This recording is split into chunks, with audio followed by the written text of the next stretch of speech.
पृथ्वी एक जटिल संरचना वाला ग्रह है, जिसकी बनावट को समझने के लिए वैज्ञानिकों ने इसे विभिन्न परतों में विभाजित किया है। पृथ्वी की आंतरिक संरचना मुख्य रूप से 3 परतों भूपर्पटी, मेंटल और केंद्र में बांटी गई है।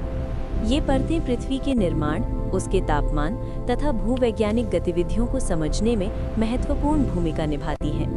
भूपर्पटी पृथ्वी की सबसे ऊपरी और पतली परत है जिस पर हम रहते हैं। इसी परत पर पर्वत, नदियां, मैदान और महासागर स्थित हैं। इसके नीचे मेंटल परत पाई जाती है जो अत्यधिक मोटी होती है और इसमें पिघला हुआ मैग्मा पाया जाता है।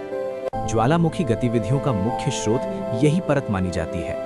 मेंटल के नीचे केंद्र स्थित है जो पृथ्वी का सबसे आंतरिक भाग है। केंद्र में अत्यधिक तापमान और दबाव पाया जाता है तथा ये मुख्य रूप से लौह और निकेल से बना होता है। पृथ्वी का चुंबकीय क्षेत्र भी केंद्र की बाहरी परत से उत्पन्न होता है।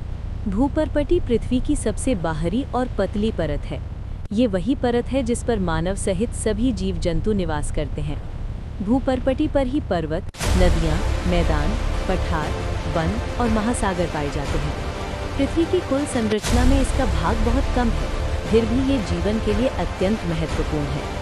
भूपर्पटी की मोटाई हर स्थान पर समान नहीं होती। महाद्वीपों के नीचे इसकी मोटाई लगभग 30 से 70 किलोमीटर तक होती है, जबकि महासागरों के नीचे ये केवल 5 से 10 किलोमीटर मोटी होती है। इसी कारण इसे महाद्वीपीय भूपर्पटी और महासागरीय भूपर्पटी में बांटा गया है। भूपर्पटी विभिन्न प्रकार की चट्टानों और खनिजों से बनी होती है, जिनसे हमें लोहा, कोयला, तांबा जैसे उपयोगी संसाधन प्राप्त होते हैं। भूपर्पटी में होने वाली प्लेटों की गति के कारण भूकंप, पर्वत निर्माण और ज्वालामुखी जैसी प्राकृतिक घटनाएं घटित होती हैं। इस प्रकार भूपर्पटी न केवल पृथ्वी की बाहरी संरचना है, बल्कि प्राकृतिक संसाधनों और मानव जीवन की आधारशिला भी है। मेंटल पृथ्वी की भूपर्पटी के नीचे स्थित एक अत्यंत महत्वपूर्ण और मोटी परत है। ये परत भूपर्पटी और केंद्र के बीच फैली हुई होती है तथा पृथ्वी की कुल मोटाई का सबसे बड़ा भाग यही बनाती है। मेंटल की मोटाई लगभग 2900 किलोमीटर तक मानी जाती है। मेंटल का तापमान बहुत अधिक होता है, जिसके कारण यहाँ चट्टानें अर्ध पिघली अवस्था में पाई जाती हैं। इसी पिघले हुए पदार्थ को मैग्मा कहा जाता है। ज्वालामुखी विस्फोट के समय यही मैग्मा लावा के रूप में पृथ्वी की सतह पर निकलता है। मेंटल को ऊपरी मेंटल और निचले मेंटल 2 भागों में विभाजित किया गया है। मेंटल में होने वाली ऊष्मा धाराएं यानी कन्वेक्शन करंट्स पृथ्वी की प्लेटों को गति प्रदान करती हैं, जिससे भूकंप, पर्वत निर्माण और महाद्वीपों की गति जैसी भूवैज्ञानिक क्रियाएं होती हैं।